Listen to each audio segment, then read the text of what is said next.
Hey guys, this is Cam, the Oregon Knife Guy. Just starting the trail here. I just couldn't get over how freaking beautiful this is. Figured I'd share it with everyone. We got a nice sunny day today. It's almost like it's summer. You get days like this and almost forget that it just rains all winter long. It's freaking amazing. But I also figured I'd throw my 2 cents in. You know, there's a big controversy going on right now in the knife world. Got Bark River knives. Probably some of the nicest production American knives made. And so far under that they have to feel like they have to rip people off to pay their employees. It's I personally think it's shameful that they'd lie to their customers like that. I understand trying to, keep your employees getting paid, but if you were in a situation like that and you had to dig your way out of it, why wouldn't you just make some models that were a little bit cheaper? Or maybe, since it sounds like what DLT Trading and Knife Ship Free in particular have just a ton of freaking back stock, right? Why not just clear everything out at a lower price? Just put up a big Bark River sale and dump all the inventory that they had. And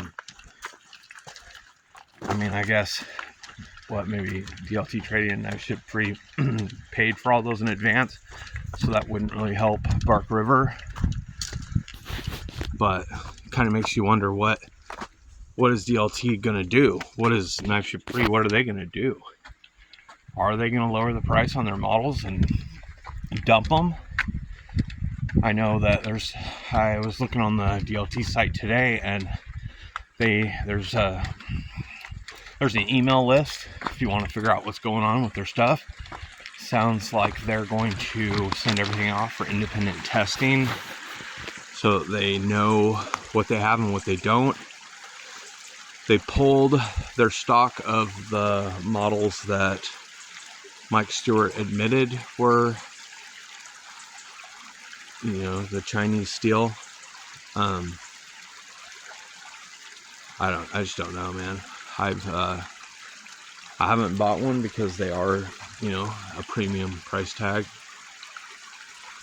And I also wasn't really into fixed blades until this year. And so I definitely had some of them on my list. In fact, the Bitterroot Caper was one that I was planning on getting. I almost pulled the trigger on it a month ago, and I'm glad I didn't. It's one of the ones apparently that is for surely made out of Chinese garbage knife blanks. They bought knife kits and then ground them into blades, which, I mean, they could have bought bar stock from, they could have had, not 10 CR or something, right? The 10s and 10 CR, the most premium steel that they can punch out. And so if they were punching out blades, why wouldn't they at least do that to make it to where the customers got something that had decent performance, even though they were still lying, right? It still wouldn't make it right, but it would mean that you didn't have a complete piece of garbage. I mean, those blanks are trash. They might be 3 CR for all anyone knows, right? He said that they're 8 CR, but if he was buying knife kits, then, I mean, they're probably not 8 CR. They're probably 3 CR, which is just trash, right? A lot of us consider it not even a steel that's good enough to make a knife out of. So that's kind of my deal on it. I would have, everybody, I wish he would have been honest about it. And then the other thing about his other models, right? How do you know? Like, without them doing testing, on every freaking knife that they have. How is anybody going to know? I know that Rob Bixby, he is the Apostle P on YouTube. He's had models made by Bark River. He goes into, they have a thing called a grind in where they hang out and make knives at the Bark River factory, or they did, right? And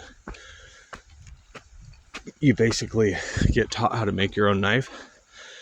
I'm sure you pay for the privilege, and then you leave with a knife that you made under their supervision, which sounds amazing to me. But so he knows them all, right? Knows them personally. He claims that there's no way that it was really anything before like the last year, but still, how would you know? So I'm out here in the beautiful forest thinking about how much I wish I had a Bark River instead of my Civivi soaking. Got a couple Civivis. I've got a couple Chinese fixed blades on me. Now, I'm not really I'm not against Chinese fixed blades, right? But I am against Chinese fixed blades that are $400 or even $265, right? I think they have the Bitterroot Caper, might be the one. There was some lower end models that were like $150. Still, without the honesty, and I was just not willing to pay for it, right? I don't want an 8CR fixed blade. Like, Civivi uses what they say. This knife is Nitro V, right? But the other knife I have, I'm pretty sure, is in D2. The other Civivi, the Terzula. Honestly, it doesn't say. I'd have to look it up. I think it's an older model, and I think it's in D2.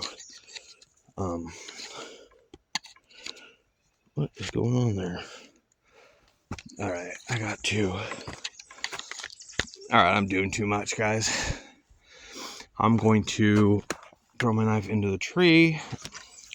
I'm carrying mini native, little native. I've got a Winchester Whittler. I am actively carving on this walking stick while I'm walking. In my other pocket, we went English today in this coffin slip. I've got the Arthur Wright Barlow and Stag. An awesome knife. And I've got a few others, but really I just came on to talk about Bark River, so I think I'm going to do a little scan. Look at this beautiful forest. Look at this awesome trail that I hike every day. It's better in the sunshine than it is in the rain, but it's wonderful either way. So I'm Cam, the Oregon Knife Guy. There's Odin on the left and Cyrus on the right, and we're out.